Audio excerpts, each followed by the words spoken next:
Good evening, and welcome to our YouTube channel, Into the Darkness, where my friends and I play the Call of Cthulhu role-playing game. I'm your host, Thom.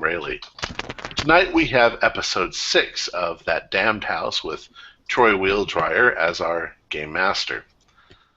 Let's do a short recap.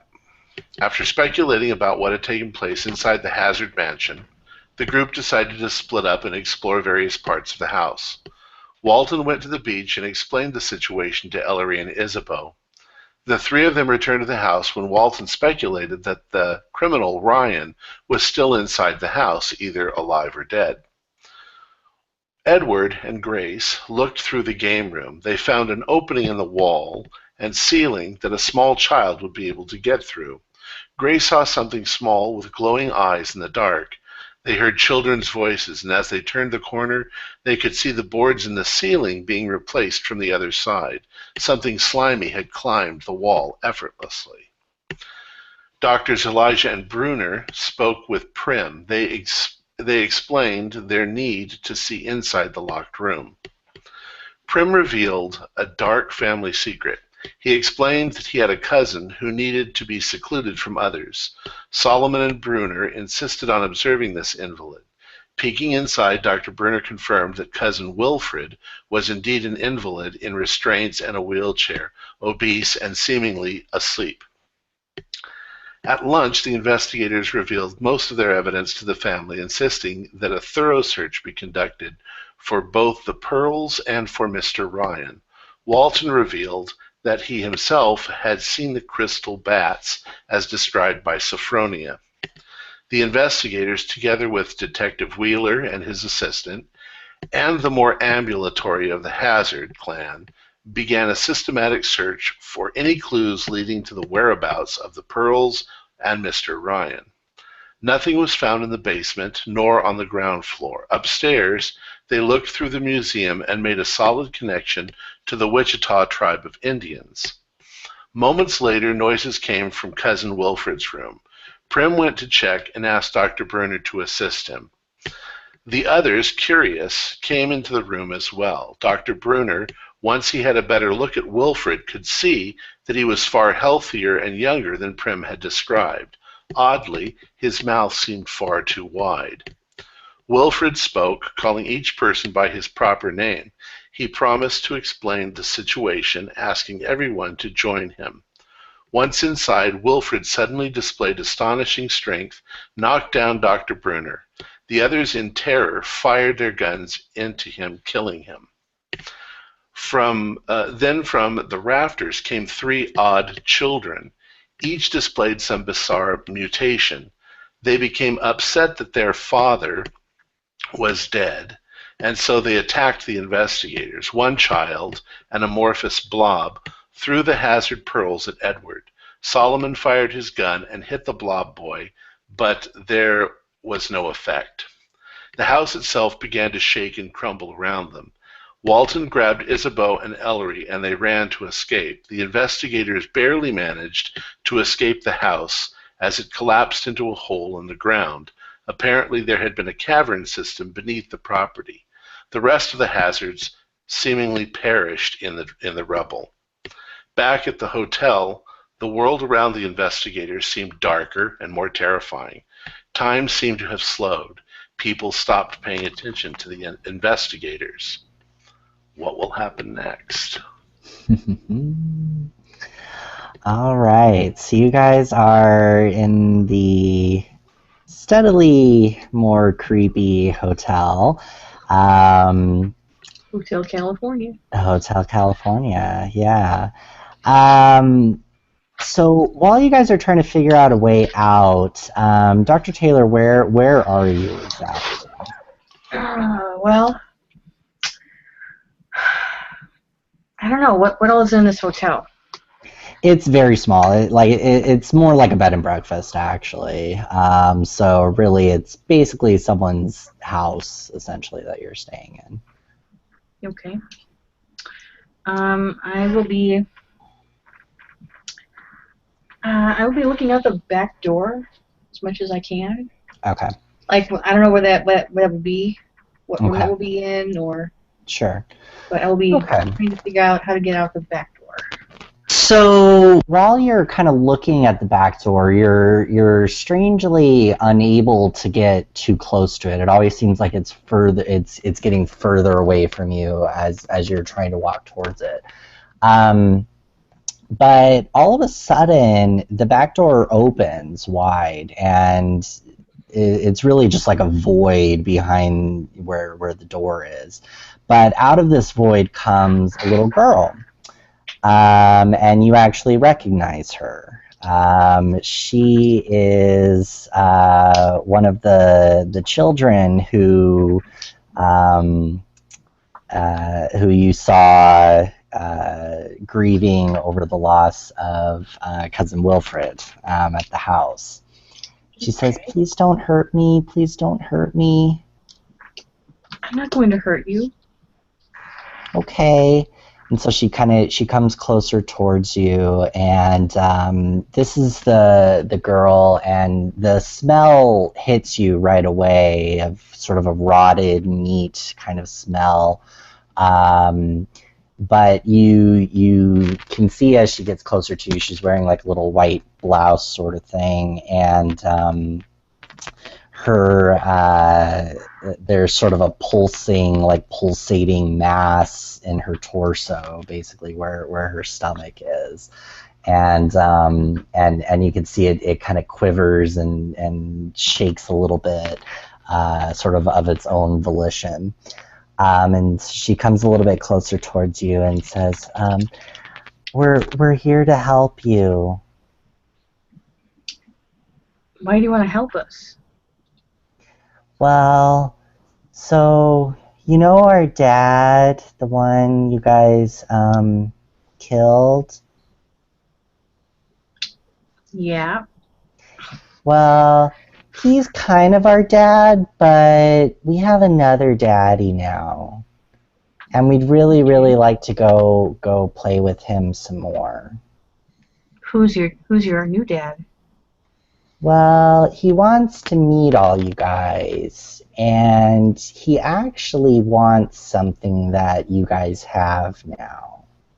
What's that? It's those pearls. My brother Jean threw it to you accidentally, but our big daddy wants those back. Do they belong to him? They do. Our daddy Wilfred took it from him. He was really, really naughty. Uh-oh. Yeah. Well, why don't you wait right here? I'll go get my friends, and I will discuss this with them, okay? Okay, and as you're walking away, you hear this like squelching noise kind of come out of her, and then just this disgusting plop fall on the ground. She says, "Sorry." And the smell gets extremely strong. She's like, "I'll wait right here. My brothers will be here soon." All right. You just wait right there. And I walk a little faster out of the room and go find the others. Guys, that little girl is downstairs. Or wherever. She's in by the back door. I don't Is know everybody what to say. Why did you let her in? I didn't let her in. She came in. I didn't know she was there. What does she want? She says she has a new daddy now. And her new daddy wants those pearls. So give it to her. Yeah, let's give them the pearls and a stick of dynamite to go with it. So now who's got the pearls? I guess I still would have them. Okay. Should we give up the pearls that easily? I mean, Yes. Not ready. I mean, obviously these things are Priceless. evil.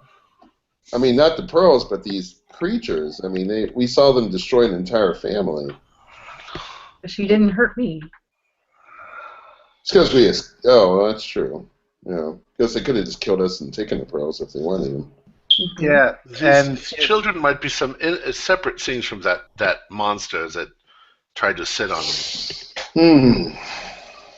and if the children have anything to do with the crystal bats that I saw and that licked me, then they could have killed me then too. That's true. Yeah. I have a feeling that one of the children was the crystal bats, maybe the little girl. Fun. She doesn't look very crystalline to me. No, but she has something underneath her dress that wiggles and pulsates. Yeah, and I'm pretty sure that's on the floor now. Oh, wonderful. Great. Wunderbar. Sorry. Troy, I'm going to reload my gun. Okay. All right. Oh. I don't know that your gun is going to do us any good, though. I know, it's a psychological trick. It makes We need to find ourselves some dynamite. We don't have dynamite. It makes me feel safe, that's all. If you can get down to the local hardware store to get some. We can't seem to get out of the building. Exactly. Maybe the kids Maybe are this the will reason. help. Yes. Maybe this will help get us out of here. Troy, are we aware of this, stretching of time / Oh yeah, because you guys have been kind of trying to. You're kind of disoriented by it, but yeah, you can sense it. In fact, while you guys are talking, it actually feels like the building itself is sinking.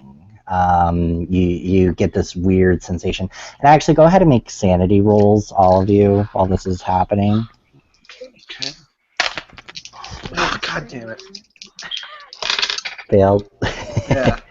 Everyone who fails loses a point of sanity. Everyone who Fine. Great. All right. okay. All right, hold on.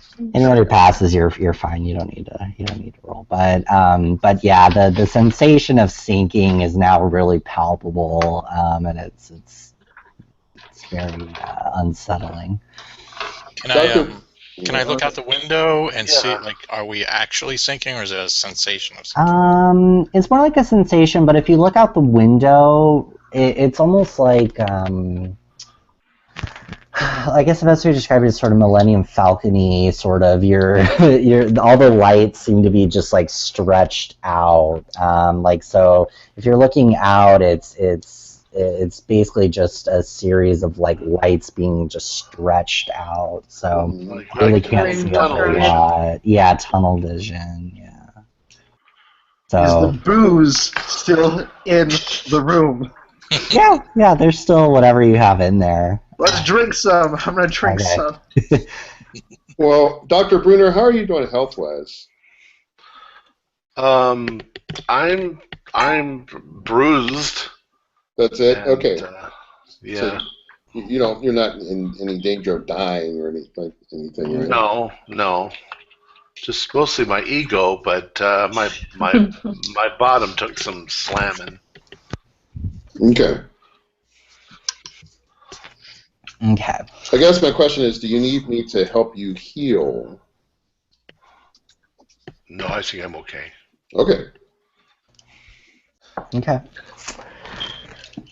So what are you guys gonna do? Booze in my hand, I sit up and I look at Grace and I say, "Let's go. Let's take me to her. Let's go." Yeah, I think that's all we can We do. all We can't going down there? Yeah. Yes. All right. With my gun out. So maybe I know it's not going to help, but it Okay, but please just keep it like out of sight, because right now she doesn't think that we mean her harm. I'm actually I would rather she not think we mean her harm. I'm excited about maybe we get a chance to meet just think of the amazing creature that spawned these children. Excited? That thing destroyed a house full of people. But it didn't destroy us. I'm excited to see what this thing is. You're all men of learning and women of learning. Think of the knowledge we could gain from something like this. This is true. Yeah, I'd like to do this though from a far safe distance than right up inside this thing. I'm with Bruner. Okay. Our priorities seem a little different. But if there's we have to also consider that there may be dangers far far larger than just to us. How about the entire town here may be in danger, the whole world, for all we know. That's true. Right. We need to do something about it. Okay.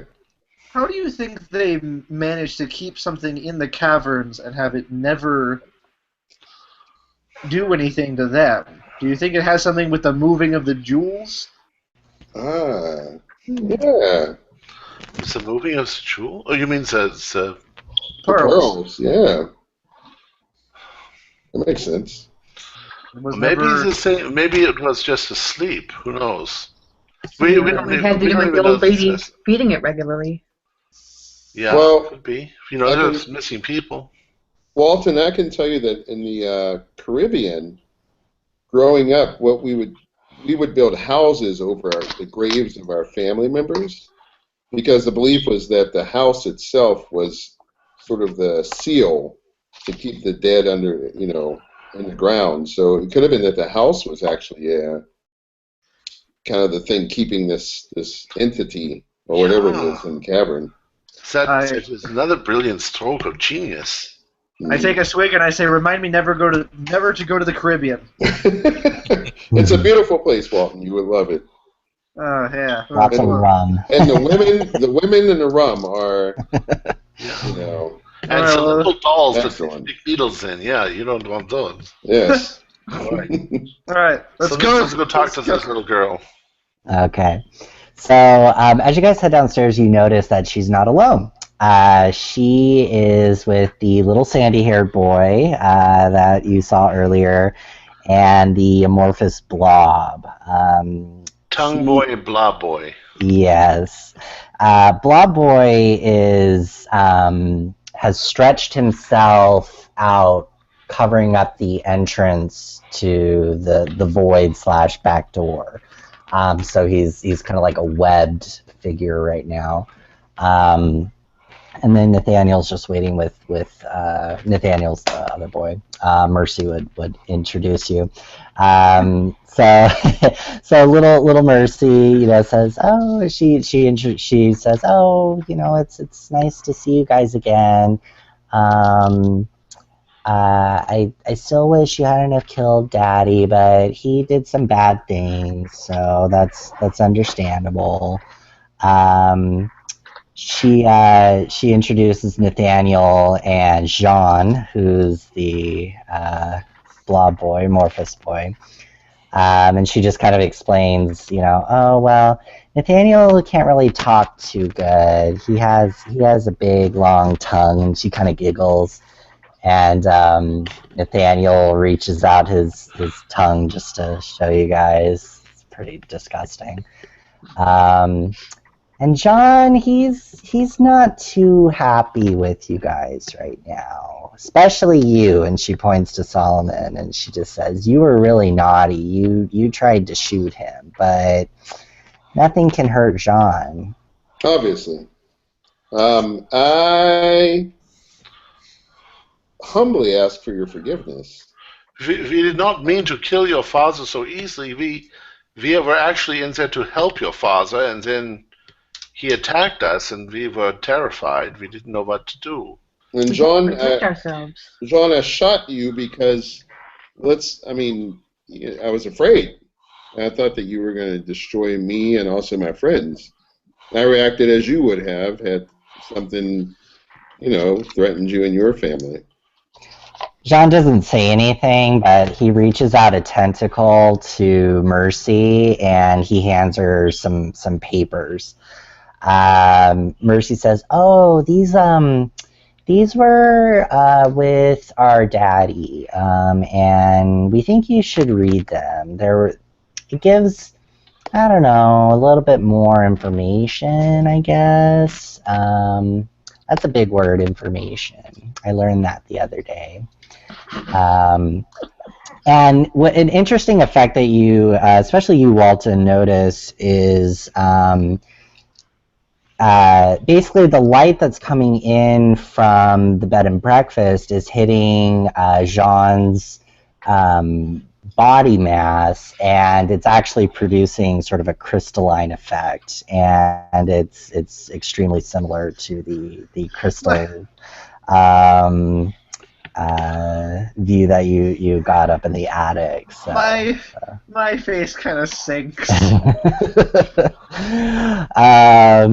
So she hands Tillman. She hands the papers to, and just says, "You might want to look over those."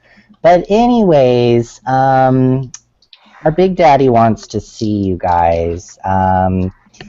They really want the pearl. He really wants the pearls back. Do you know why your daddy wants the pearls? Well, they're his.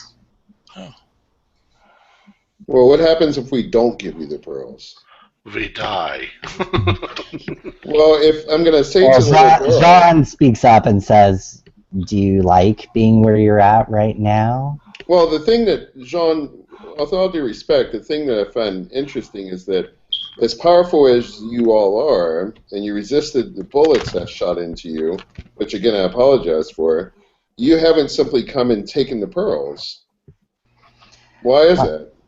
Well, that's the thing, and Mercy answers at this point. She says, "Well, see, we're part of our Big Daddy, and once the pearls have left our hands, we can't touch them. Jean was only able to hold them because we were in the house and we were close by our other daddy. But now that we've left the house and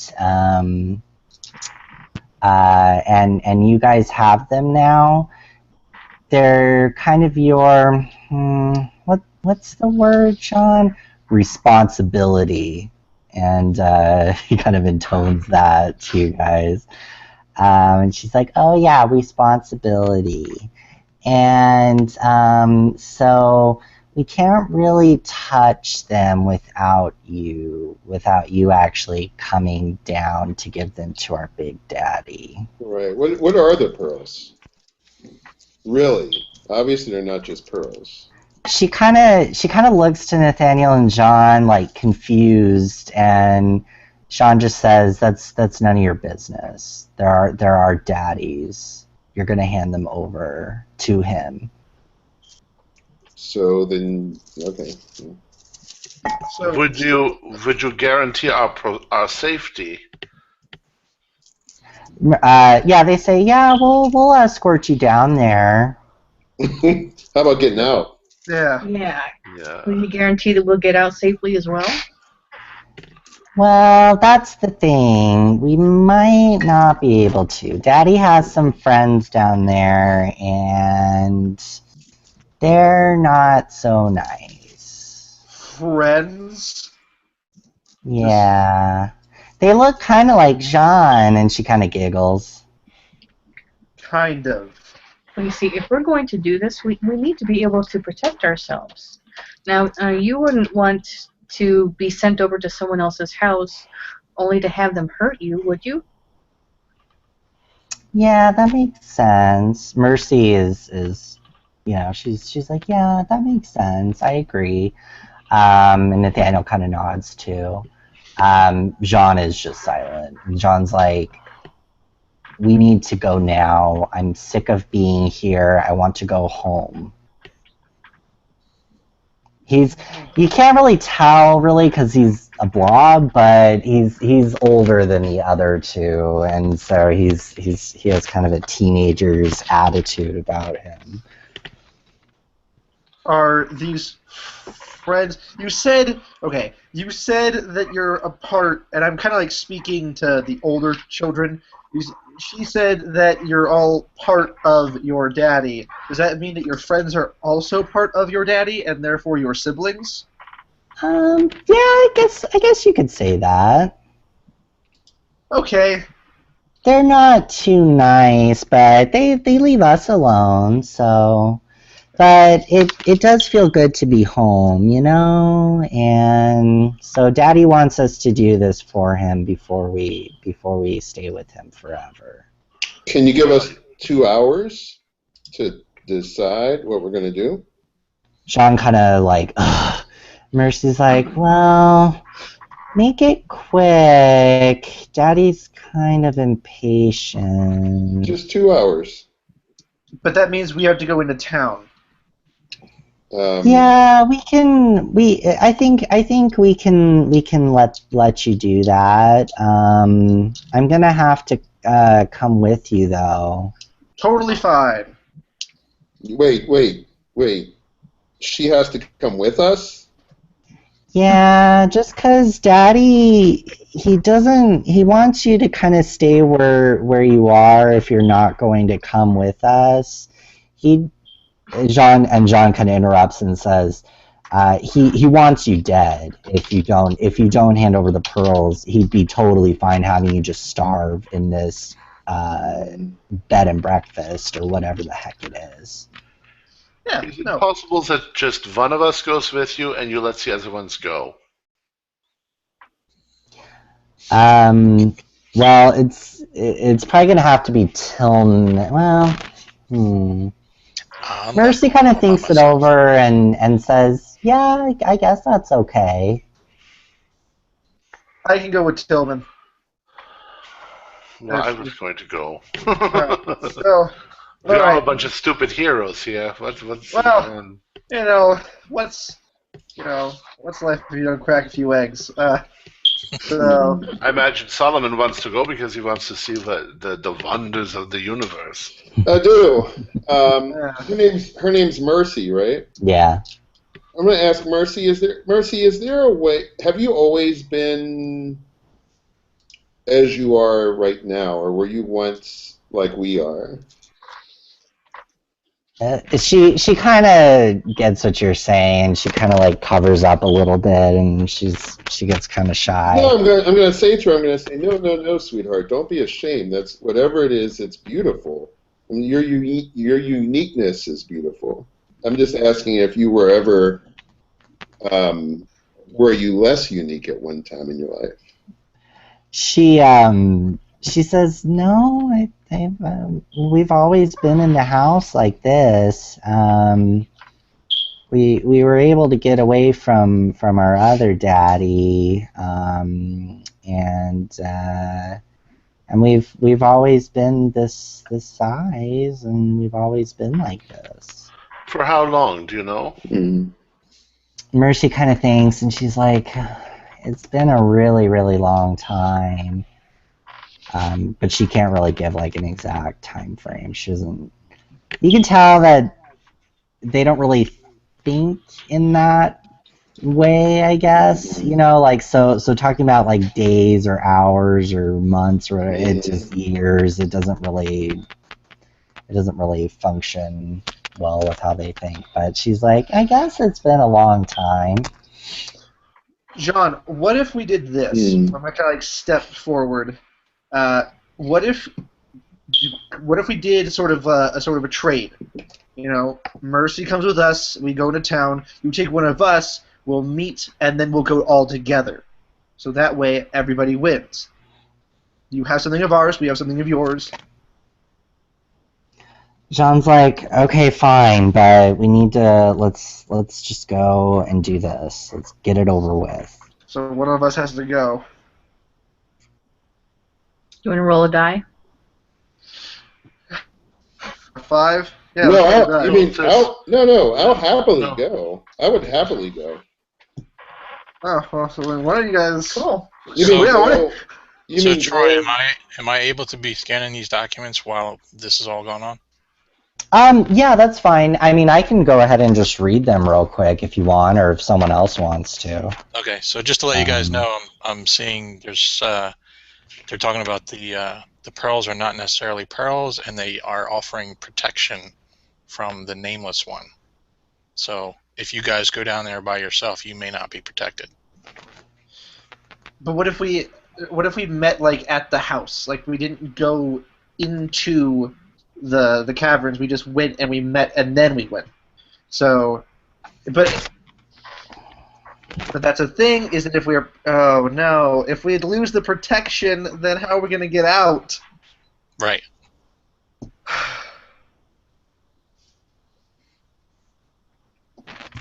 Well, hell, why don't we just... Why I'm not don't going to say this.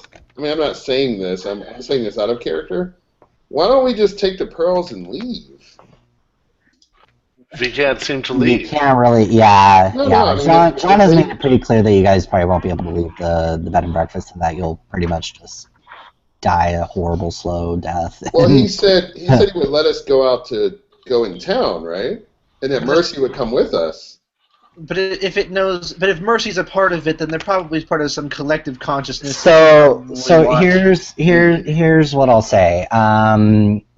And John will happily expound upon this for you as well. This is going to follow you literally wherever you go. Okay. So basically, they're kind of like keeping it from just like totally like enveloping you at this point. Mm-hmm. But you can go literally wherever you want at this point. It's basically like kind of stopped all like function. Okay, Yeah. so we have to give them the pearls then, basically. Yeah. What if we don't Wow. give them all the pearls, though?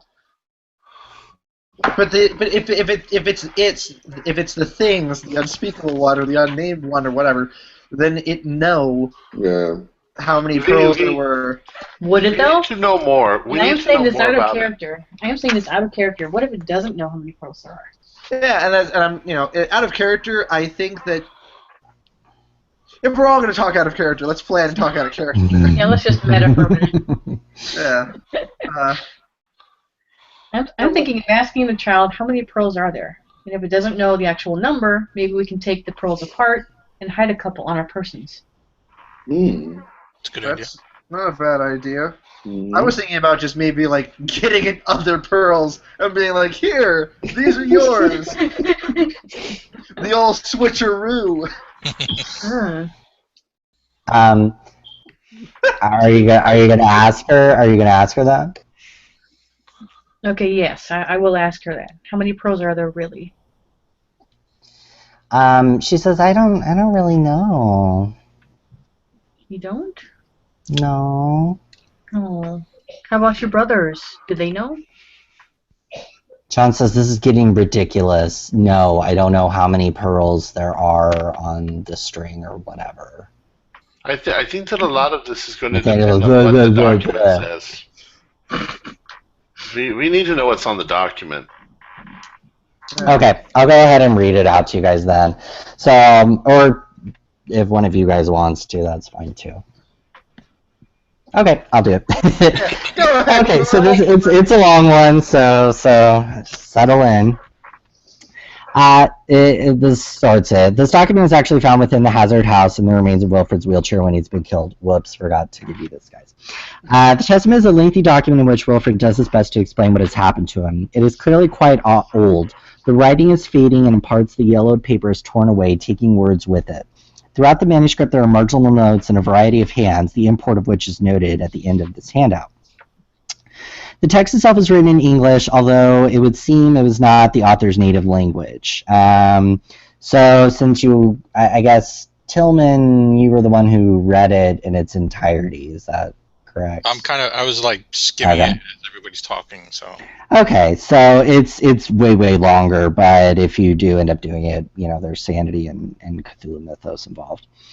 So the actual testament. My name is Wilfred Hazard, and this is my tale. I relate it now while I am still able to write and think clearly, so that you, my family, will understand what has happened to me and what I am becoming, and that you may avoid the traps into which I am fallen. In the summer of 1723, I embarked upon the greatest adventure of my life.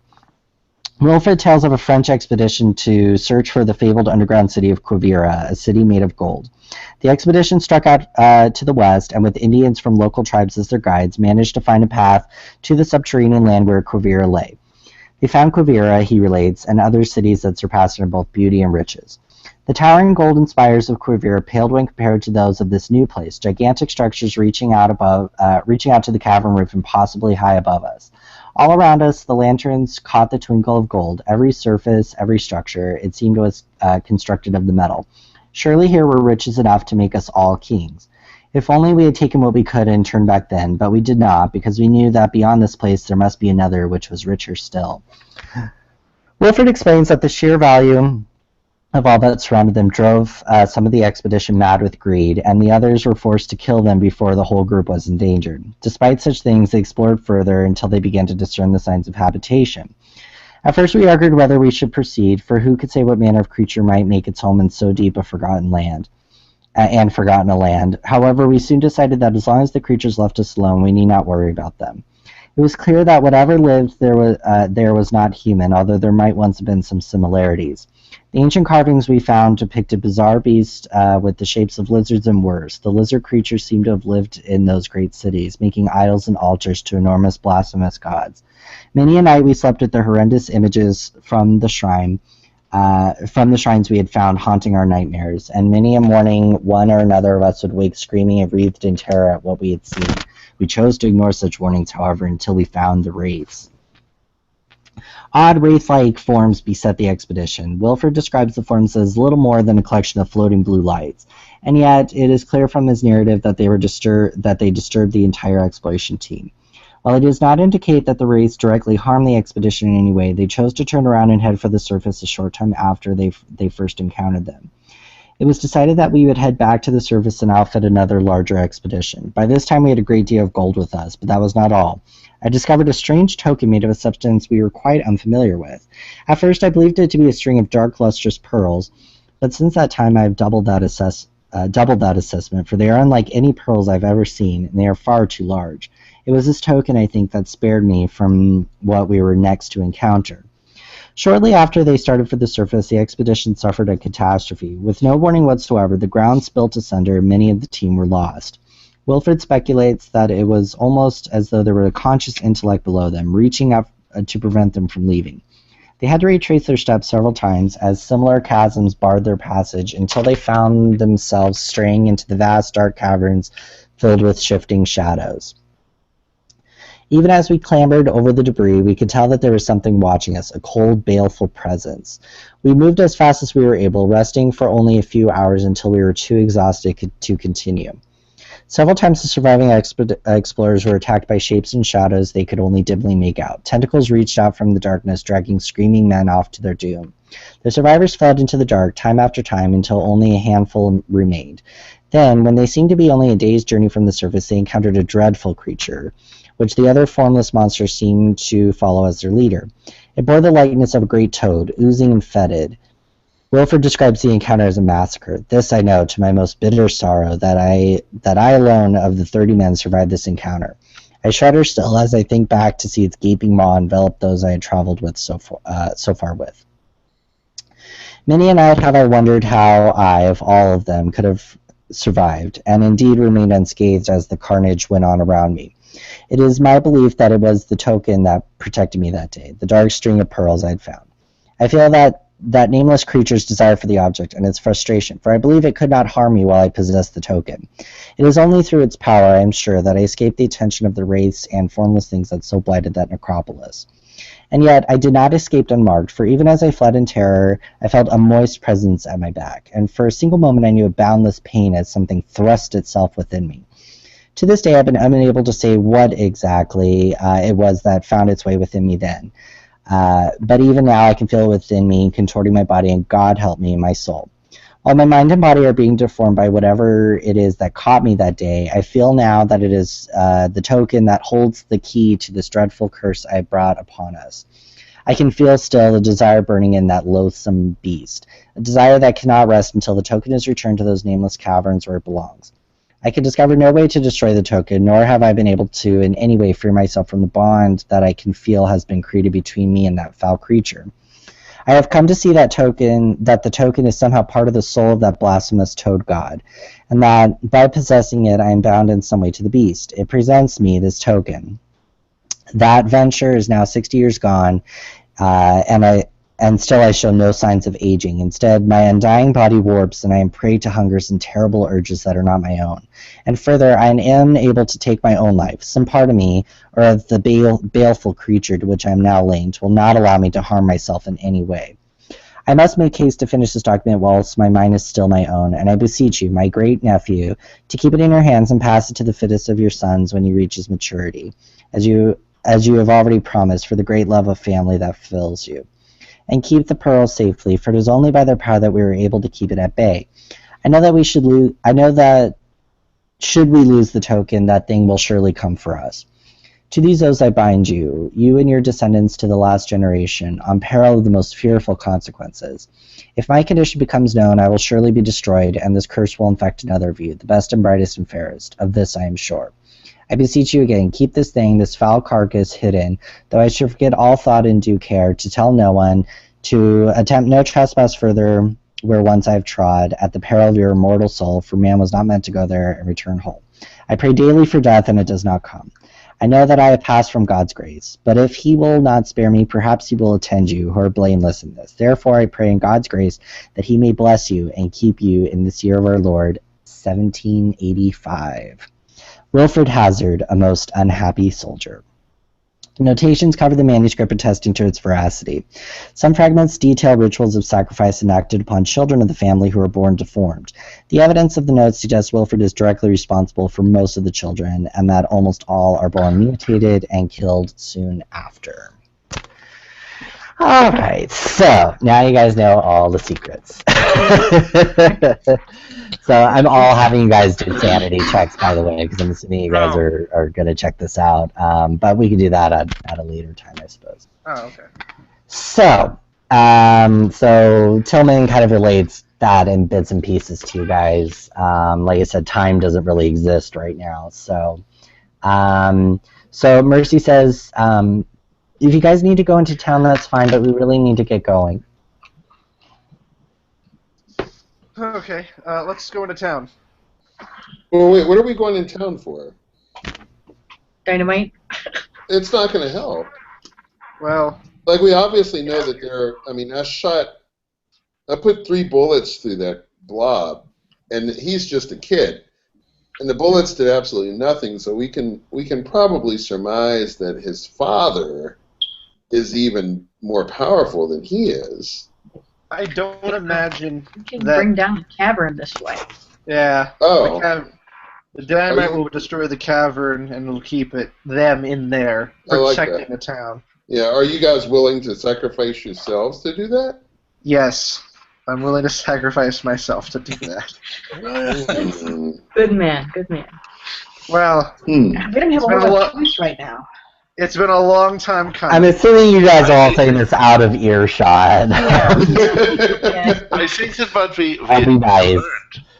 what we learned from the document is that it was us, when we took the pearls out of the house, that gave this thing the opportunity to destroy the house and the hazards inside. Oh. Because it was already destroying the house when we were on our way out. Right, but that is because the pearls came into the possession of us. Yeah. While we were in the house. Yeah, you're right. I wonder if there's any more hazards left. I wonder if there's any hazards left alive. Well, yes, there's Isabel and Marie. Yeah, they're with you too, but I'm assuming they're sleeping or something because they're basically catatonic. As far as I'm concerned, they are now free from the curse, but now the curse has fallen into our hands. And unfortunately, we are in a very bad place. There are only, as I can see it, 2 choices. Mm-hmm. And they both involve us. Well, there's a chance that we will survive. If we return the pearls to whatever the thing is, perhaps it will realize that we were not involved and it will let us go, or it will kill us. But we don't have any other choice. If we stay here, we're going to die anyway. Right. So we have one chance, and the chance is to return the pearls, and then... What if we gave the pearls to the hazard kids? What? You want to send young people to die, and we've had lives. Yeah, you're right. Maybe you have. I'm only 27. Oh. Yeah, 21 still trumps 27.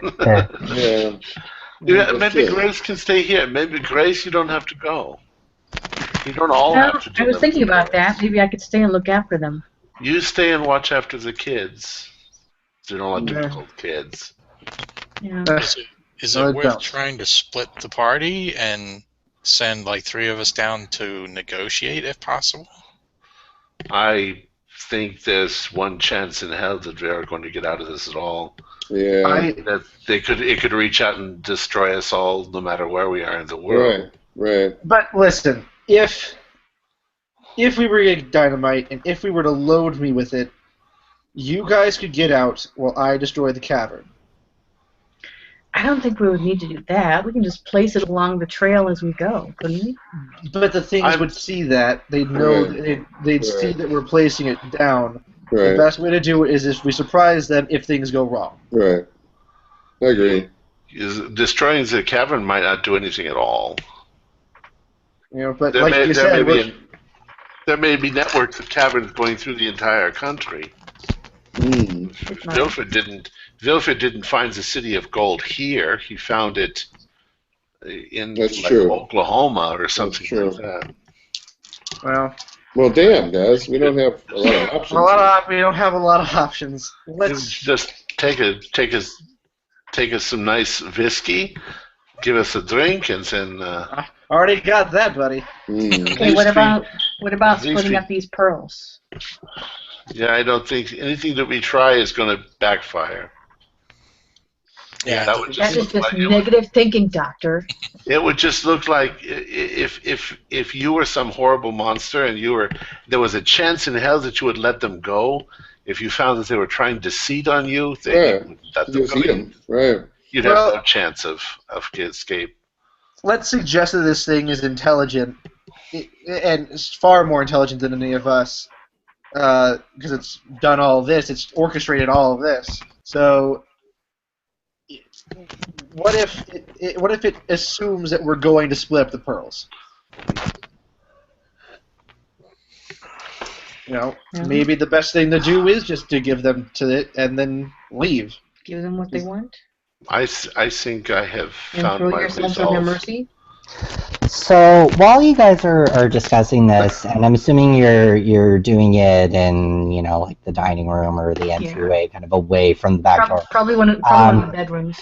Yeah, you see both Ellery and Isabeau run out of their room, and Isabeau is just screaming, and she's been totally silent, so it really kind of shocks you guys. Like immediately, she just starts running and screaming, and as soon as and Isabeau's kind of following her. Oh, hold on, come back. So she runs down the stairs, and she comes face to face with her siblings, and you guys can't really see it because you're in the bedroom, but if you guys kind of run out and see, she's just looking at all these mutated abominations or whatever, and just starts going absolutely insane, and she runs straight back into Jean. Jean kind of like opens up to allow her through, and both her and Ellery run into the void behind Jean. And Mercy's like, "Oh no, come back, come back, sister and brother." And Mercy's like, "Oh no." Are they dead? What happened to them? Well, they're in the tunnels to go see Daddy. I don't think they're going to be very safe in there, though. Wait, you're saying that door connects to the tunnels? Yeah, that's where we were going to take you to go meet our Big Daddy. Wow, teleportation. That's awesome. Mm-hmm. Trans-dimensional teleportation, perhaps. Maybe you guys should go down there and make sure they're safe. And I'm saying this to Mercy. Wow. Yeah, I am really They're your sister and brother. You should go make sure they're safe. If I'm going to die, I want to see this. Yeah.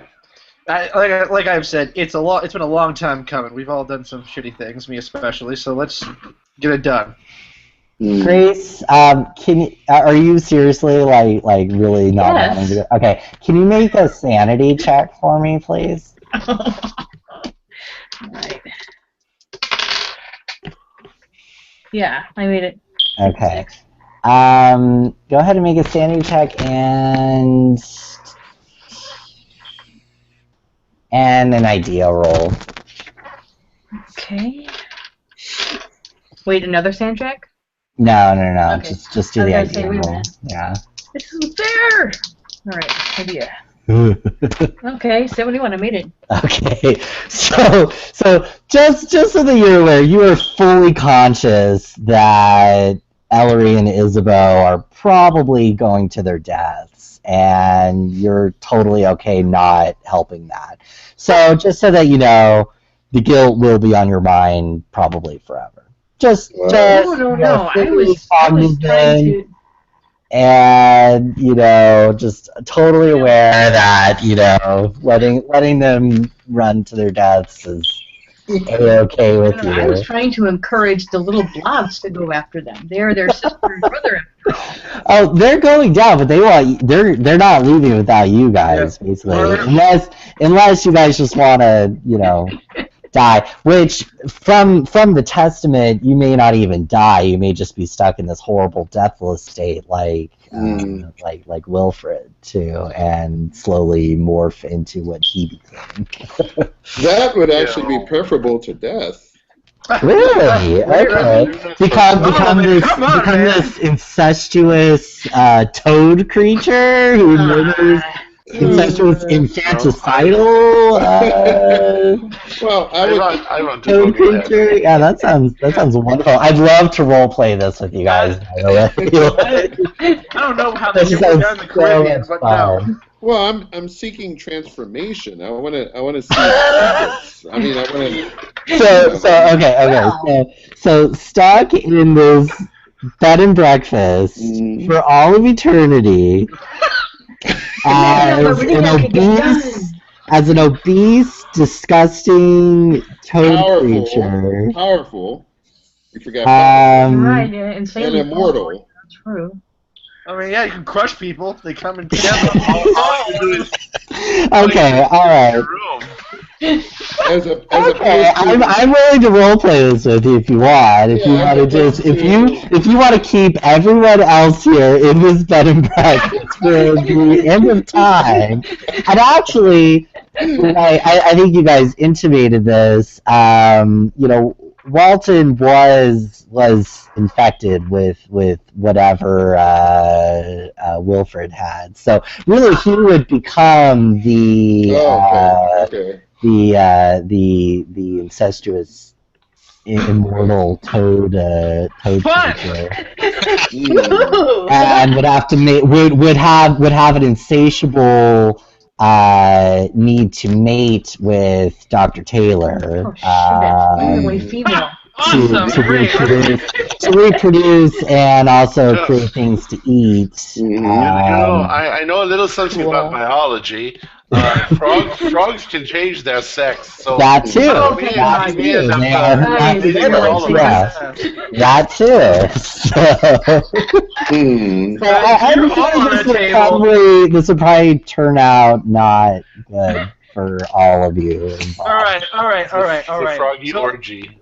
I could have made you guys all do an idea roll for that, but I figure you have enough time to kind of come to your own conclusion there. Yeah, so I'm infected. Okay. Yes. So the dynamite plan sounds really good now. Yeah, the dynamite plan sounds really great now. Yeah. Like I have to. Yeah. So. Well, let's get this show on the road. Mercy's like, all right, we'll go to the store. And wait, she's going to the store? She's like, what are you guys doing? Why do you need to go to the store so bad? They want food to provide for you and your father. And medicine. We don't need that. We need it. We need it. It's not that far. It's only maybe. She's like, she can't really talk about it in time, and she says it won't take that long. Listen, guys, I kind of turn and whisper this to them, but listen, if we don't need to go to the store because in the end, I'm probably gonna just sacrifice myself to get you guys out of there. Well, now, are there household chemicals that we could be utilizing to this end? Oh. It will be present in the bed and breakfast. Make a Like luck maybe roll. make yourselves a little. Dr. Taylor, make a luck roll. Let's see what you Okay. find. Let's see what happens here. 56. I made it. Okay, so you find bleach and ammonia, so you can make like a mustard gas. Hmm. Okay. Do you think these things have smell? Like, we can always do something Everything else. breathes. Yeah. They Oh, have some sort of a. They have a biology, but we don't know what their biology. We have a Molotov Right. cocktail. Do we have booze for Molotov cocktail? yeah, I've got the booze right here. All right. Yeah, remember?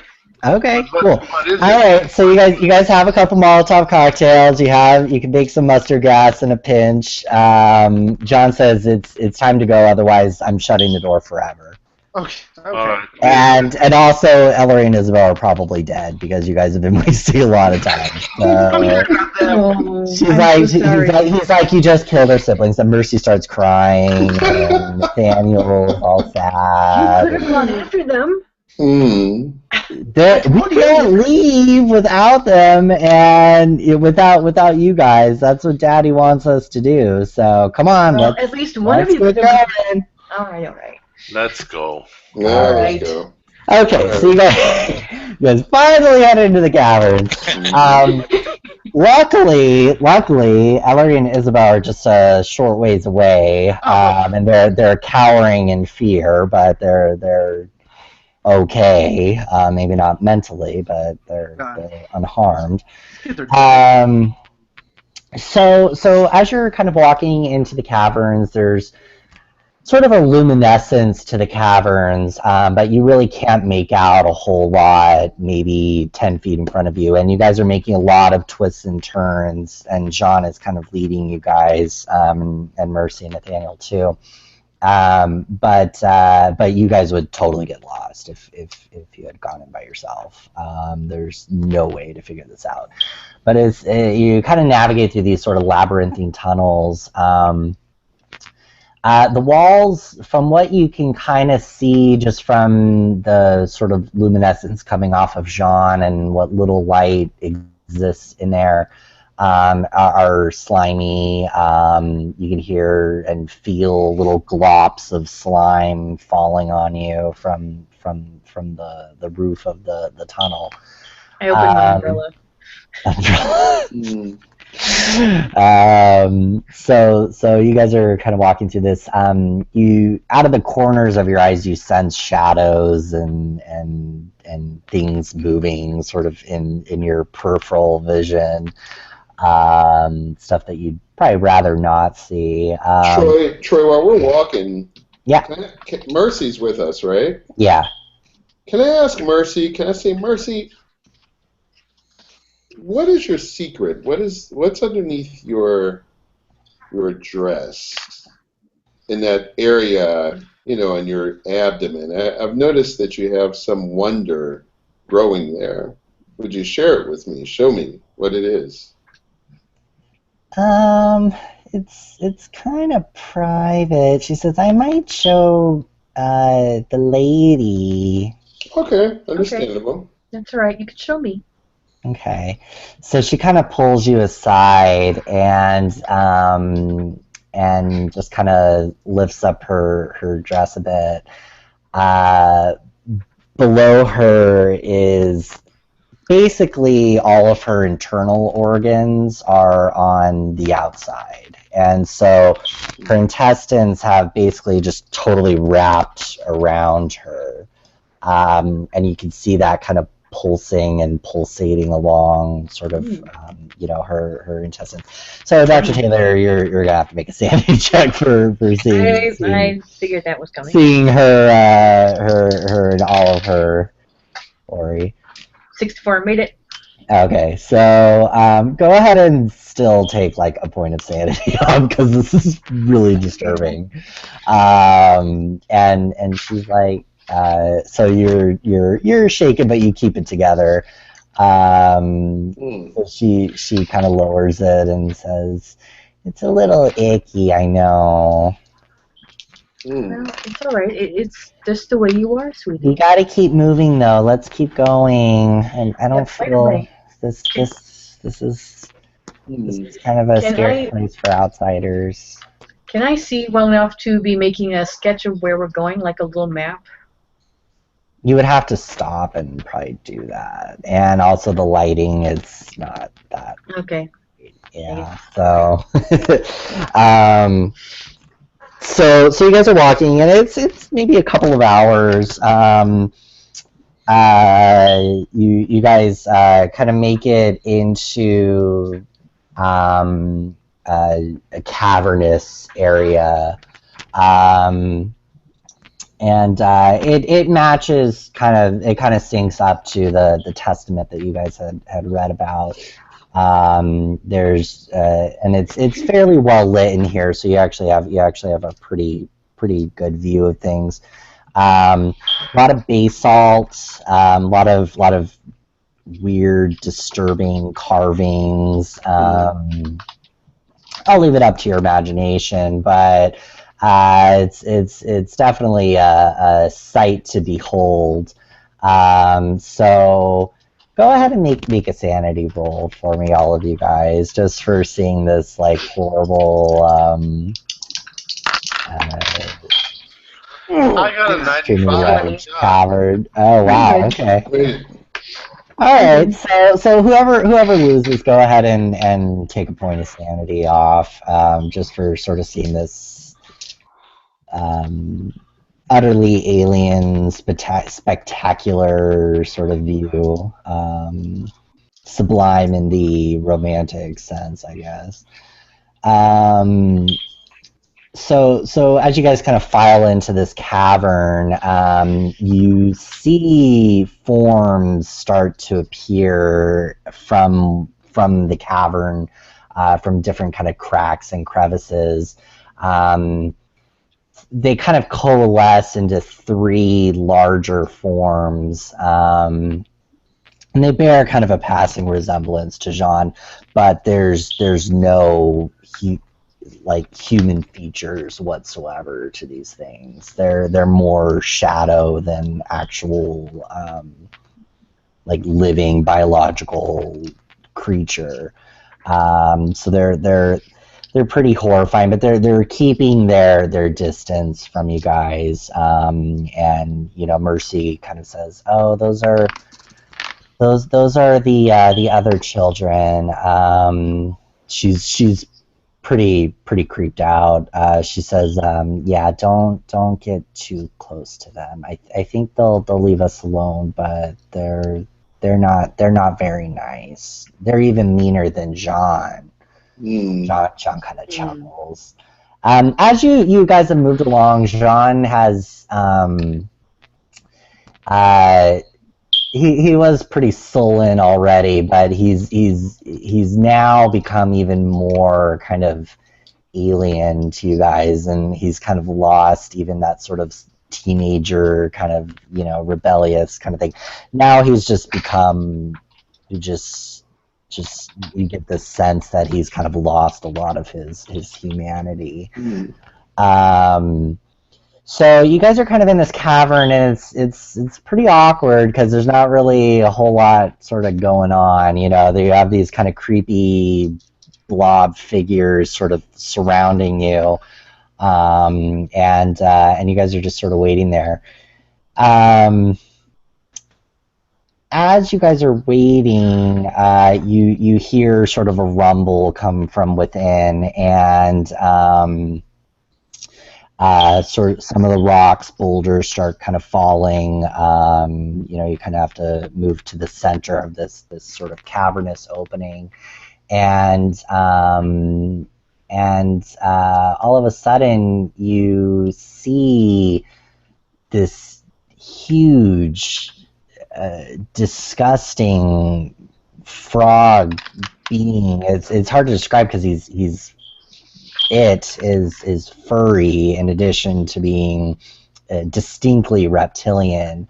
Kind of ambles out of one of the larger openings. You just have this sense of just like supreme apathy about it. Like it was just sort of woken up and has really like no interest in being here right now. But it kind of ambles up, kind of shuffles up, and then just collapses, and just is sitting there, kind of squat, kind of looking, not really looking at you guys. Its eyes are basically closed, but it's basically just sort of squatted and collapsed at sort of the base of this large basalt wall, and it's just kind of sitting there, not really doing anything. You don't even know if it's even seen you guys.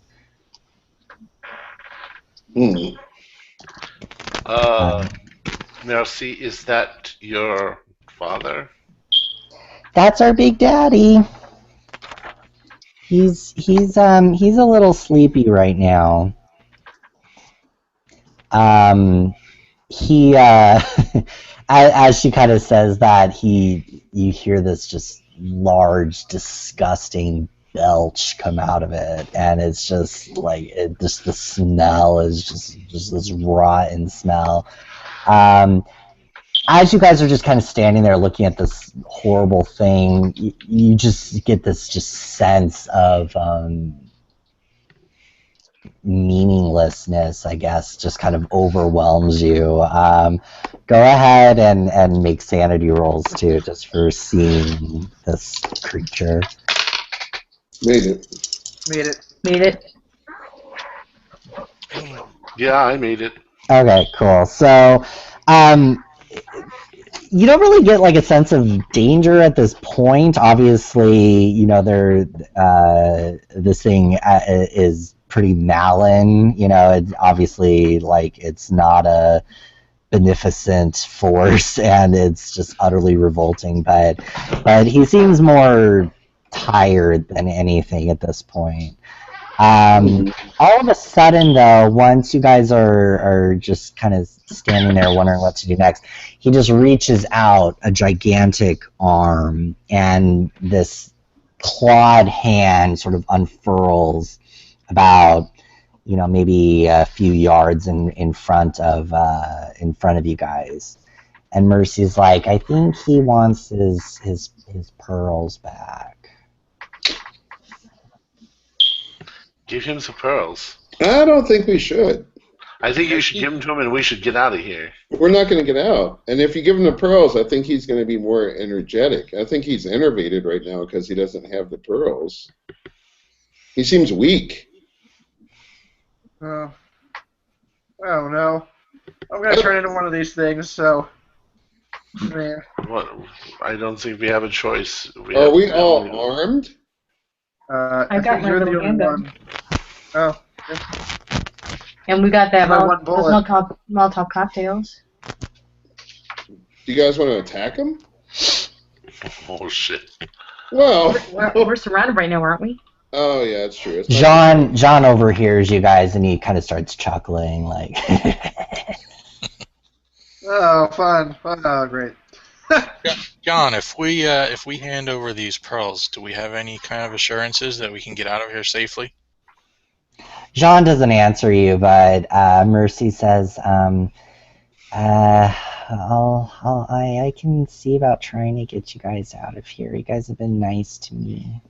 Can you see about that first before we give over the pearls? I don't know. Daddy seems pretty sleepy, but if you don't give him the pearls, I don't know. Why don't you let us talk to your dad directly instead of you talking to him for us? She just kind of looks at you like, and the creature, he kind of opens up one eye and looks directly at Solomon, and just gives this disgusting guttural laugh. It's not even a laugh; it's just like a I can't even Jabba the describe Hutt. it. A Jabba the Hutt, sure. Go for that, you know, as something to describe it, but it's like a Han Solo kind of thing. Yeah, you know, it's and then he moves languidly. He moves his hand kind of facing down and just starts tapping the ground, like tapping a huge talon on the ground. So he is intelligent. Okay. Yeah. And he's listening. Yeah. So let's give him the pearls. Let's give him the pearls. This is gonna happen. It's gonna happen, Solomon. Like it's just gonna have to go like. By the way, I'm saying my prayers. I feel like we're just dead now. If we I'm a Catholic. I'm a Catholic. I'm saying my prayers. I'm gonna stick with Mercy. I wish we would have bought Tommy guns. I kind of because I'm willing to do this. I'm willing to approach. I'm willing to be the first. I kind of hold my hand out to Tillman for me to give the pearl so I can put it in its hand. Because one of us has to go up and put it in its hand, and if I'm infected, I may as well do it. He left them back in the hotel.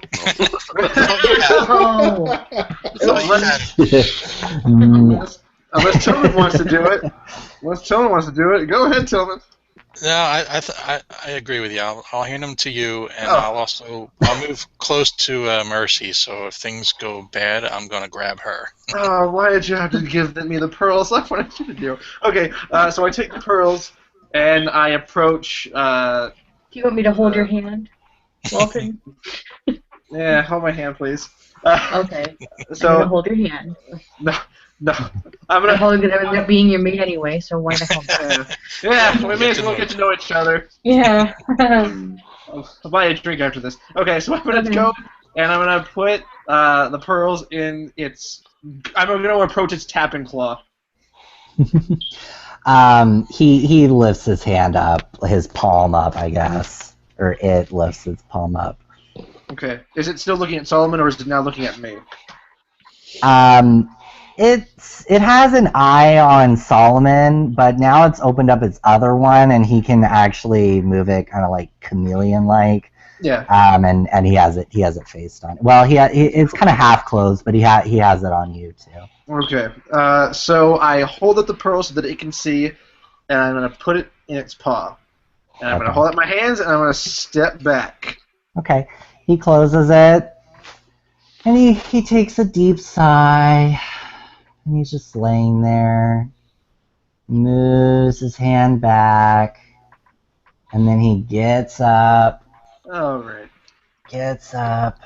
Okay. And Let's go. We keep walking backwards. Yeah. Walking backwards. And then yeah, he kind of yawns and scratches himself, and then heads back into his cavern. Oh, thank God. Well, so that's done. As soon as he's gone, Jean kind of laughs a little bit, and he's like, "All right, you guys gonna get out of here now?"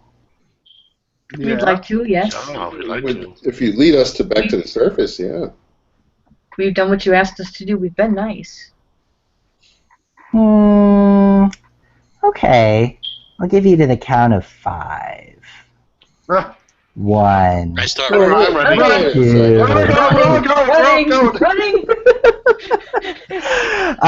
He, as you guys are running out, he reaches 5, and then he whips out a tentacle at Solomon. Nice. Nice. A little bit of payback, just Right, left. The other 3 forms are also converging on you, and Mercy's like, "Come on, we gotta go," and Mercy and Nathaniel's also coming with you, and she's leading you towards an opening, not the one that you guys came out of, But let's resolve this real quick.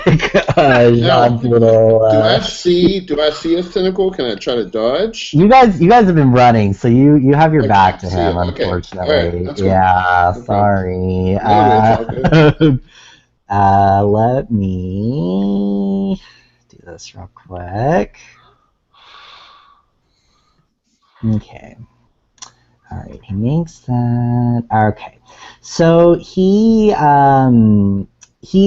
actually just wrapping it around you, and he does succeed in that, but he doesn't actually damage you. So he has a tentacle kind of stretched out, and it's wrapped around you now. So you're actually grappled by it now. How do I break that? I'm not sure. Make another grapple roll, and then you can kind of like get out of his grapple if you. 25% or lower. Yeah. Okay. Got a 19. Wow, nice. Okay, so you are able to get out of it. Yeah. Like no. He's quite slippery. Yeah. Yeah. So he's not too fast. These other ones are really fast. So another one comes out, and you guys are sort of at the entrance to the sort of cavern opening that Mercy and Nathaniel are leading you to. Another one comes out and goes for. Let me little roll here. Let's do this. He comes for Walton. Great. Let's see here. Now it's coming at me from behind or from my front. It's almost like he's kind of like flanking you almost, because you guys are all just kind of like running sort of almost in like a line towards. So there's no chance for a dodge. You can try and dodge this, yeah. Okay, Give me just a sec here. Let me see if he gets you. Let's do. Oh, that's pretty cool. That sounds awesome. Good. Let me see. Okay, so he's actually, he's actually also gonna try and grapple you. So Okay. let's see. Let's do Okay, so he does make that, so you can try and dodge it. Okay, please. Below 32. Below 32. Okay, so the double 0. Does that mean it's like That's a 100. That is a 100. Oh. So you actually trip and fall into its tentacles, and it just immediately starts pulling you back, and then another tentacle comes out and is seeking basically to just hit you over the head. So let me see. He's gonna try and bludgeon you. double 0. Goodbye, Walton. We all loved you. He does miss you, but you did because that was such an epic failure on your part. You hurt yourself on the way down. Okay. So go ahead and make a 1d4. Okay. 3. What's my health now, bucko? Where's my health at? I'm at 3. Okay. Oh dear. So you are in its grasp. So the rest of you make it sort of to the cavern entrance, with all the other ones kind of in hot pursuit. But Walton has been taken. That's okay. Well, we can't rescue I'll him? call you. So we'll go combat round. So next No, up, forget about me. Just go. I think you have pretty high dex, Dr. Bruner. What are you what are you doing? I yelled back at. I say, your sacrifice is much appreciated. Wow. Wow. honestly, at the moment, my character is probably just thinking I got to get out, and he hasn't seen anything. But all right, yeah. Go. Yeah, in his fall down, his scream was kind of muffled. So you guys really, I think. So how I'm gonna place it, unless you guys want it. Solomon, you're at the back. Then it was Walton. Right. Then it was Tillman, Dr. Taylor, and Dr. Bruno. Okay. Oh, so Solomon saw me. Good. Yeah, I saw it. But he was kind of occupied. he was trying to dodge the tentacle thing on. Yeah. Right. So That's I wonder okay. if this is a case for a Molotov cocktail. Maybe. Do you want to spend your comment round making that, Dr. Taylor? Sure. Okay. All right. So that's what Dr. Taylor's doing, and then Mr. Walton, Tillman, what are no! you doing? Can I possibly try to shoot the tentacle to see if it would drop? Yeah, sure, if you want. Yeah. Okay, I'll try that. You're a good man, Tillman. You're a good man. 40%. Let's see. I'll save you, honey. Nope. 69. 69. Okay, so it misses the tentacle and kind of ricochets off the basalt. Okay, so next one. It is going to. Let's see who we go after. This one is actually also going to go after Walton. So they're all kind of converging on Walton, unfortunately, at this point. He's their new sibling. What happens though, Walton, as you kind of notice all these kind of creatures come around you, you actually start gagging a little bit. You start gagging up this. It feels like you're hawking up a loogie, but it's much larger. And while you're actually being kind of like squeezed by this tentacle, it almost kind of helps push it up out of your abdomen. But while you're kind of sitting there, you know, in the grass with this thing, it comes out of your mouth in this like disgusting amorphous blob, and you can see it has little eyes on it and little legs too, and it kind of scampers away from you, like it crawls over the blob creature. And then the blob just kind of like subsumes it into itself, and you can tell it kind of starts sort of digesting it. No, my baby. I love you. So it ate your baby. No, the blob ate your baby.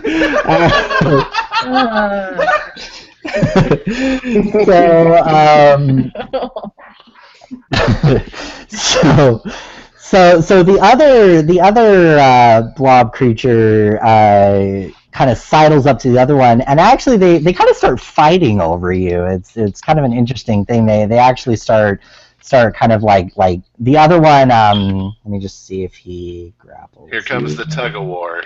The other one actually does not grapple you, so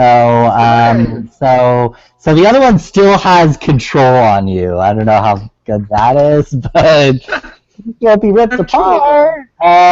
So the second one, the one that's grappling you right now is he likes his meat a little bit tenderized, but since he missed the first time, he's actually just going to try and sort of gaping maw opens up around you. Let me see what happens. Ooh, he actually almost crit failed that. So you actually, while he's opening up this maw, it loosens up the tentacle around you. So you are free. Huzzah! For the moment. No! So Jean still has kind of a death wish on Solomon. He's pretty pissed off at you right now, so he's gonna try and grapple you again. Okay. and he makes it. So Of he course. does. He gets a tentacle around your leg, and starts kind of pulling you closer to him. And he starts kind of opening up his maw too, like the other one did. You can actually try and get out of it though. So go ahead and make a grapple check. I'm not feeling good about this one. Yeah, I failed. I got a Okay. 90. So he's because he's named actually is starting to kind of pull you closer towards him, but he's still kind of a ways away. And then finally we have the third critter. Let's see. The crit fails. Let's see who we got. Okay, so let's see. Let's hope this one's clumsy blob creature. Okay. So let's see who that is. Okay, so this one goes after Tillman. It is going to grapple, pull you back into the cavern because you are in the tunnel. Oh no, if they get Tillman, we don't get paid. Yeah. Huh? I said if they get Tillman, we don't get paid. Right. So he actually failed. So one of the tentacles just kind of splats up on the wall next to you, and then he kind of reels it back like a harpoon or something. Sticky hand. Okay. So Dr. Bruner, you're just kind of running for it. You're running into the tunnel. Heading towards where I think is the exit. Okay. All right. So, Dr. Taylor, your Molotov cocktail is ready. Okay. I'm gonna have to look at the rules for that. Let's see. Does anybody have any special throw skills? I've got bait. Let me see, because I think I may. Is there somebody I can hand this to who will do their job? Maybe. I think Tillman. Well, Dr. Bruner's kind of gone, so I think Tillman and you might still be able to give it to Solomon because he's just being kind of like slowly pulled closer. I'm trying to find the Molotov cocktail rules. Just a sec. It does fire damage as well. 46. 46 is the damage on that. No, 40-10. Plus, it should have a certain. 40-10, yeah. Let me see. Plus, Molotov it should cocktail. have some ongoing. Molotov cocktail is 2d6. You actually were supposed to do a luck roll on that. You got it. So it's thrown. One. Okay, so yeah, so it's 2d6 basically. Well, it's 2d6 and then a luck roll to get it to like catch. I think that's what it is to get it to catch. So okay, so it's whatever your throw percentile is. Are you gonna hand it off, or are you gonna try it yourself? I'm gonna hand it off because I only have base. Okay. Does anyone else have? Tillman, you do too. Okay. Yeah, base. You have base. All right. Well. We all have base. No one else Okay. for Little Leaguers, so Dr. Okay. Taylor, you're gonna have to check it and see what All right. happens. You got this. Okay, dice. Yeah, you can't blame it on the computer now. 81. 81. So it spirals out. The bottle actually hits Walton in the head, but it doesn't catch or anything. It just kind of spirals out into the cavern. Sorry. But so I told you, beer no foul, no reward, I guess. So okay, so Dr. Taylor, so Tillman, what are you doing? So the tentacle still has this. Still has Solomon, yeah. Solomon. Walton is backing away frantically from the other creature. I'll still try to shoot the tentacle to try and get it to drop Solomon. Okay. Oh. Missed it by 6 points. Ooh, okay. So you get close, but no cigar. So can I spend luck points? Unfortunately. No. Okay. Let's go to Walton. So you've escaped for now from the formless spawn. What do you do now? Well, I got no weapon. It's just me and my fists and my whiskey. Pretty good. I have one bullet. You got my mouth. Oh, that's right. That's your. Yeah. I was supposed to kill myself. Your calling card. Boom! Kill myself. Everyone's free. Okay. Except that maybe you can't kill yourself. Oh, now I can't. Oh Your god. baby's gone. Your throat's a little sore. I just gave birth to a baby through my mouth. Yeah. Okay. The creature that had you seems to actually be kind of munching on the baby, so it seems okay. It's actually kind of liking what it's got. Good. So I'm glad. Still got two others coming for you though. So. Hey, well, one's got. Oh, just kidding. There's two of them. Okay, so I'm gonna run. Okay. All right. So you're running away. In the direction of the bottle that hit me. All right, Solomon. Well, let's go to the other one. So the one that just had Walton is content for now with the baby. The second one, let's see who that goes after. Is going to go after Solomon as well. Well, there's the one that already had him. So actually, let's go on that one first. So we have the one that already had you. Oh, no, that's John. So never mind. So the other one's going to go after Solomon. It's not your day, dude. No. So he's going to try once again to grapple you away from John, and he's bigger than John. So we'll see here. Oh my God, these dice suck, even for the keeper. Wow. Okay. So there is a bit of a struggle, but John still has his hold on you. So let's roll for John. He's gonna whip his tentacle out at you. He has another tentacle coming out at you because he wants you to be beat up a little bit. Let's see. What's Mercy doing during all this? Mercy's just running with you guys. Yeah, at this point, she's kind of like in between Dr. Taylor and Bruner at this point, and she's kind of like, "Come on, hurry!" To you. So his tentacle misses you. So, but he's still pulling you closer to. Can I try to break the grapple again? Yeah. Mm-hmm. All right, 25 or lower. I got a. I didn't get anything. Hold on. 25 or lower. I got a 17. Nice. Okay, so while his tentacle's coming out at you, you're able to escape and start running for the hills. But we got Is Walton free?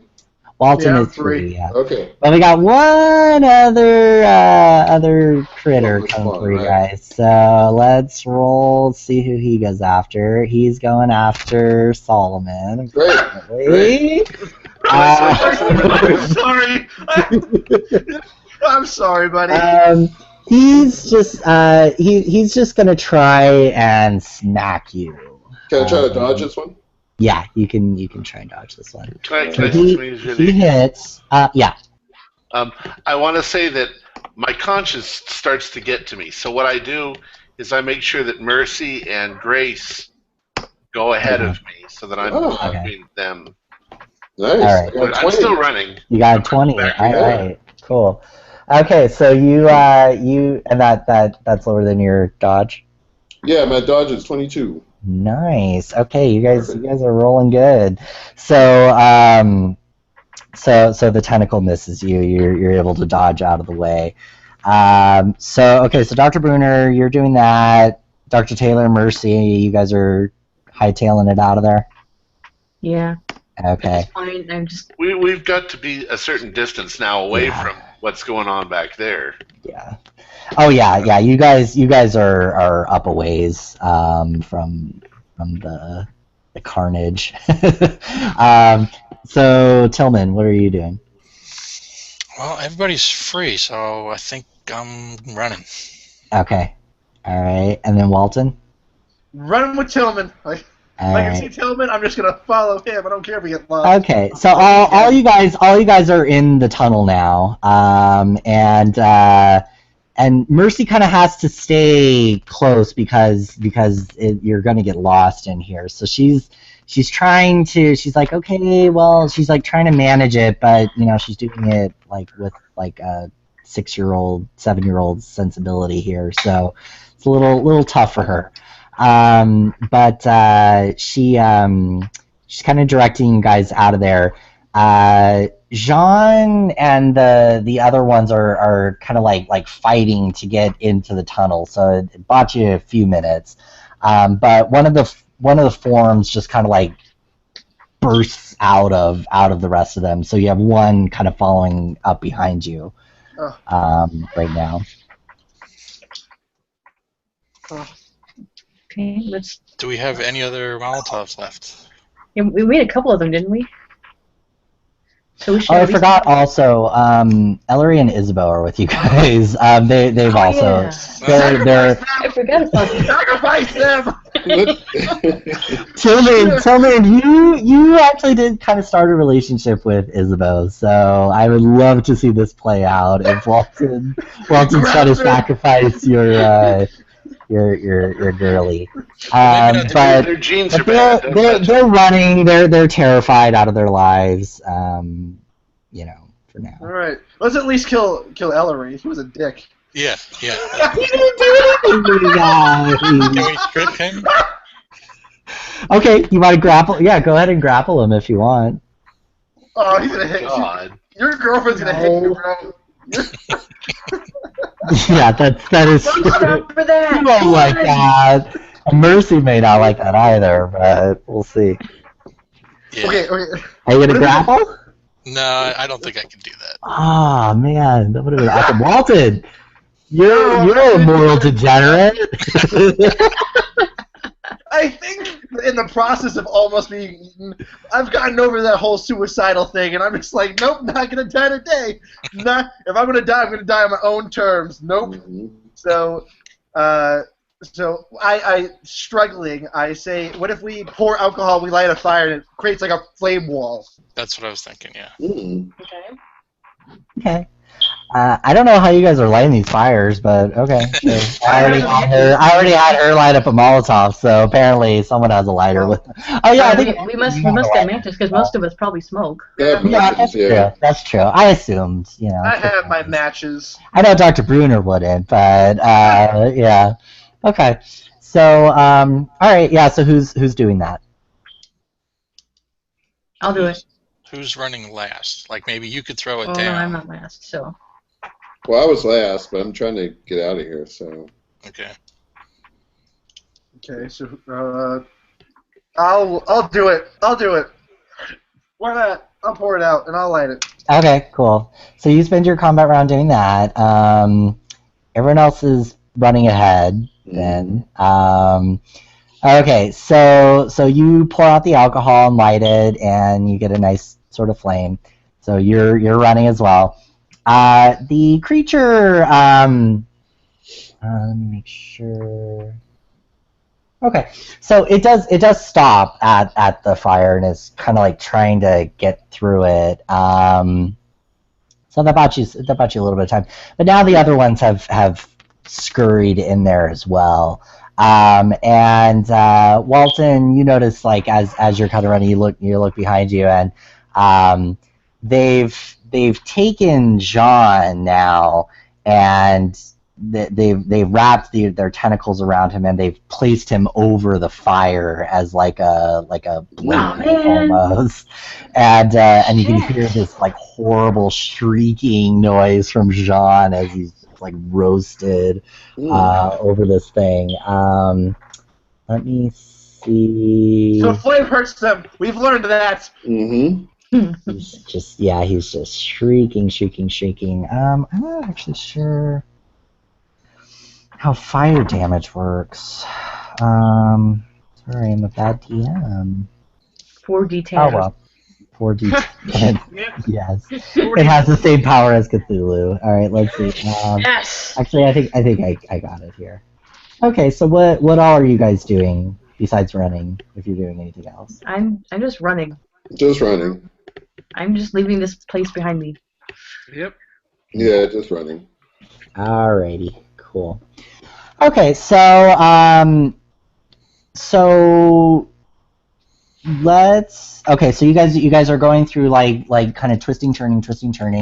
All of a sudden, a tentacle shoots out, and it gets Walton. And this one came out of nowhere. Like, you have no idea where this thing came from, but it shoots out of a wall next to you. No chance for dodge. Yeah, you could try and dodge it. Let me see if it gets you. Hold on. Yeah, so it did get you. So try and dodge. Okay.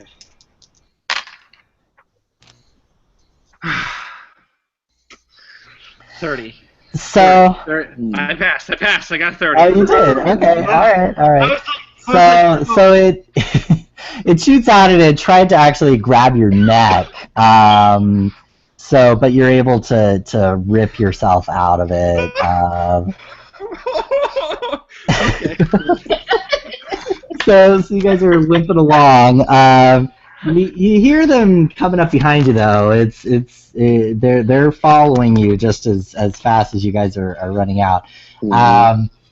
But you guys are coming to an opening, and Mercy says this should lead us out. This should lead us out. I don't know where, but it should lead us out of here. Can they follow us out of here, Mercy? No, they don't like the bright, and I Okay. don't either. Okay. Hopefully it's daytime when we get out. Oh, yeah. Oh, crap. So, hold on, let me check something here real quick. Oh my god, I cheated death. Oh. I'm not okay. All right, so so you guys are coming up to this entrance, and it looks pretty dark on the outside. It looks like it's maybe nighttime as you guys are heading out. Dr. Bruner, since you're at the front, you know right away this isn't where you came out. It's not, but in your franticness, you're just running out of there as fast as you can. I'm sorry, I don't understand. Would you say Yeah. it's not where we came out? What do you mean? Where we went in? Where you went in, sorry. Okay, where okay. you went Not the in. bed and breakfast, in other words? Not the bed and breakfast, yeah. Mm-hmm. However, as you guys, so as you guys are kind of coming out of this entrance way, though, there is sort of like almost like an atrium kind of to where you were, and it bears kind of a resemblance to stuff that Wilfred had been talking about in his testament, as far as sort of a fabulous ancient kind of city. It's like an atrium basically to a palace almost. So there's a lot of sort of treasures and ancient exotic stuff, and if you weren't in such a harried way, I'd have you roll an anthropology or whatever, but you guys are pretty frantically kind of getting out of there. But you do notice that it's a pretty sumptuous looking entryway. As you guys are kind of coming out of it, though, you do start to see one of the figures droop down from the ceiling. It almost like glopping out of the ceiling, and it does reach out a tentacle, and it goes for Let's try that again. It goes for Dr. Bruner.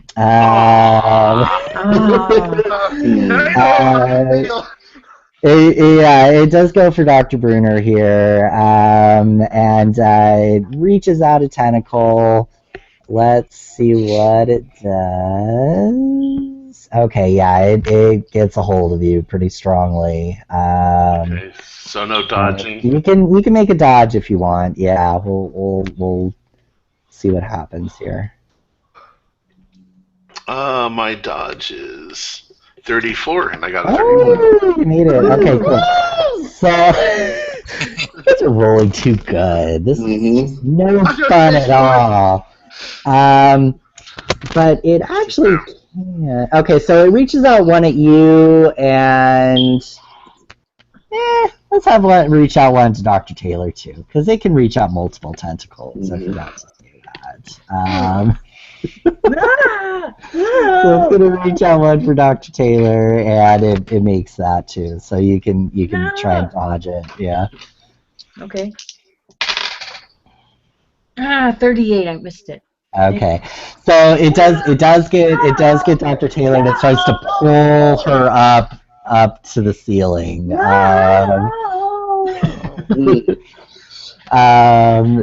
So it's... Can we try to grab Dr. Taylor and make her pull her? Yeah, you can. Go ahead, Tillman. I guess you're the next up.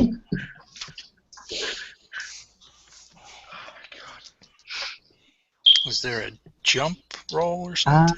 No, she's just getting kind of pulled up slowly. So just going to be basically like a strength check against. So I'm not sure how 6th works because I have an 11 strength. Yeah, it's times 5. Yeah, so should it combine our strengths maybe? It's 55. Yeah, so My strength well, is hold on. No, we can I'll just do this. What's your strength? My strength is 11. You won't be able to do it. It'll just be Tillman because he's kind of pulling you out of its grasp. So Tillman, what's your strength? Also 11. 11. Okay, so nope, you actually don't have a chance of pulling it away. If one of you, well, let's see. Yeah, if someone else wants to try, I'll give one other person a try. Okay, who has the highest strength? I don't know if anyone else I have a 10, is strong enough. yeah. I have a 12. Wow. Yeah, no, Yeah. sorry. So so no one's able to immediately rescue her. Another tentacle comes out, and let me see if it hits you. Nope. Okay, so you're okay. It's still pulling you up, but You know what, I'm going to take out my gun and shoot it. okay. This is going to be point blank, so do I actually need to roll for that? You don't. Well, what kind of gun do you have? I think we figured out it was a 38. 38. Okay. So, and you just have base? Do I? No, I've actually got 43. 43. Okay, so it's double your base then, or double whatever your thing is for point blank shot. Okay. So you have a pretty good shot. All right. Well, let's see what happens here. Ooh, 63. I made it. Cool. Okay.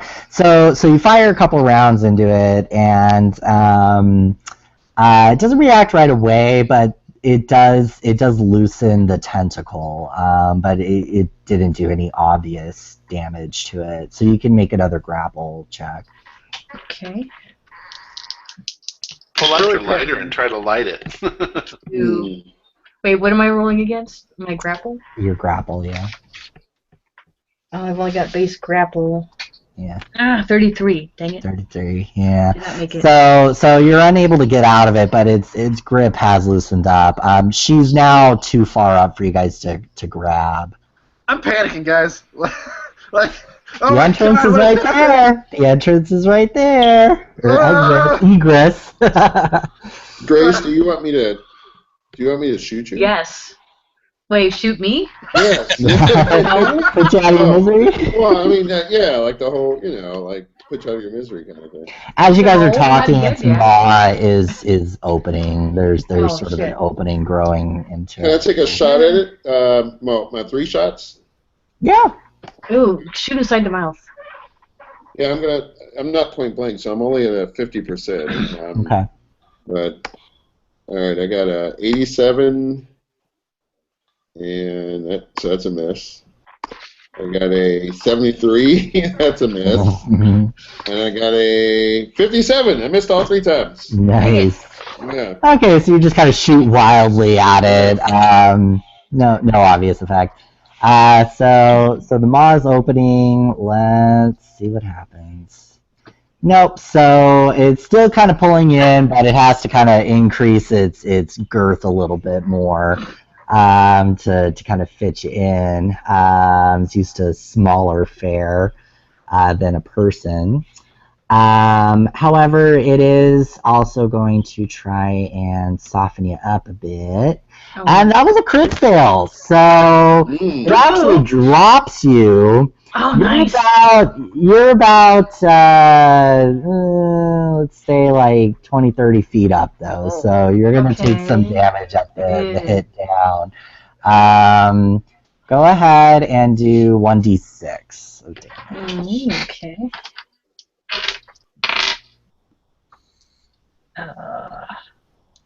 That's 6. Dang it. 6. Ooh, so Okay. you fall on your back. Yeah.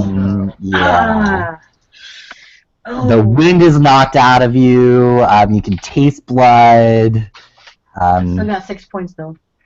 Still got 6 points. Yeah. So you probably broke something on the way down since you lost half your health at one kind of attack. But you broke something. We'll decide that later. But adrenaline kind of helps you, so the other guys kind of help you up, and you're kind of limping out of there. Cut for endorphins. Mercy's kind of standing at the exit, and it's just like, guys, get out of here! You got to be quick. They may come after you. I don't know. I'm leaving. Yep. Let's go. All right. Out of here. I'm already out the door. So you guys exit into sort of a cave opening, and as you get out of the cave, you are in the middle of nowhere.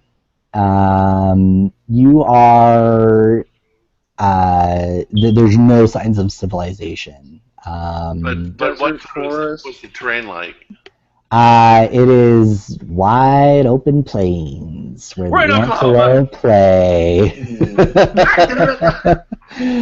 Go ahead and make an anthropology roll real quick, Solomon. Yep, I can do that. Wheat or corn? I got a 80. My anthropology is a 90. I made it. Nice. Okay.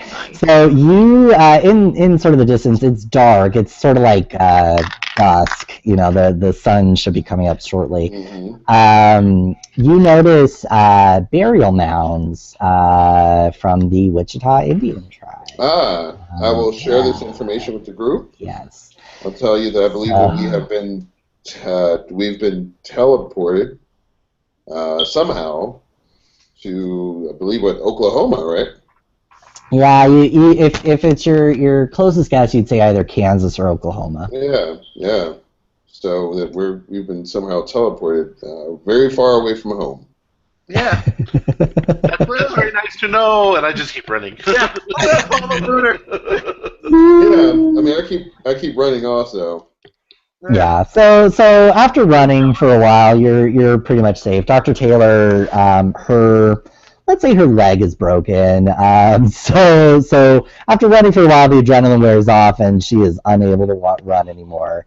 And you guys are in the middle of nowhere, in Kansas or Oklahoma, with a bunch of Indian mounds. Yeah, and so I think that's actually a nice place to end. Where we die. Yeah. We'll see. That's for another day. I can We're get some. suddenly all surrounded by rednecks. Yeah. So, I'm pretty enough that they will probably help me. So, I mean, as kind of an epilogue, I'll let you guys get out of it. I was hoping one of you would die, but it was not to be. Not today. Yeah, too bad. I guess I could have one of you die of exposure, but that's not fun. No. Well, there could be the long-term effects of our experience. We could all Okay. Since none of you got Ellery or Isabeau killed in that incident, I will reward you with. Let me see. It provides a suggestion. 1d8 of a sanity reward. You're welcome. Thanks. Because the Hazard family did survive in a very truncated manner,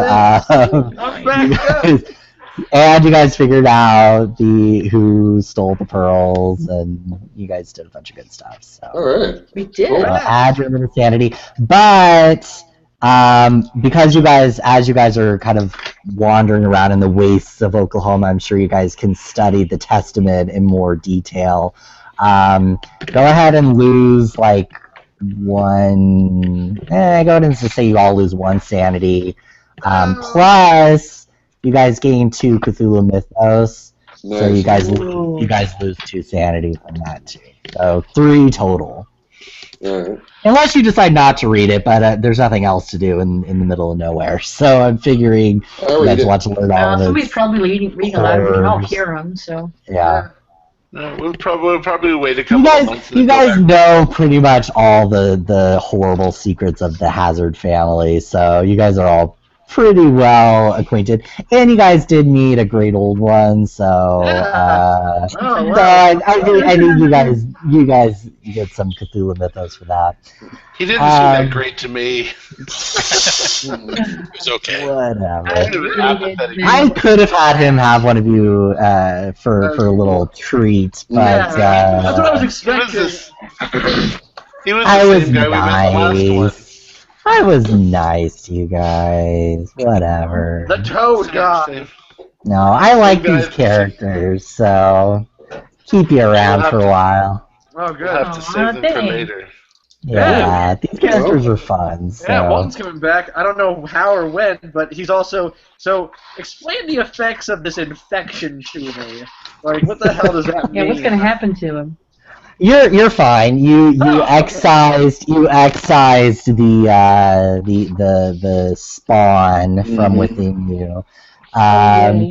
Still gonna suffer the mental repercussions of birthing a horrible frog critter, but That immediately got eaten. I took a voluntary 3 points of sanity just because that was so creepy. Aw, thanks. Yeah. Oh, God.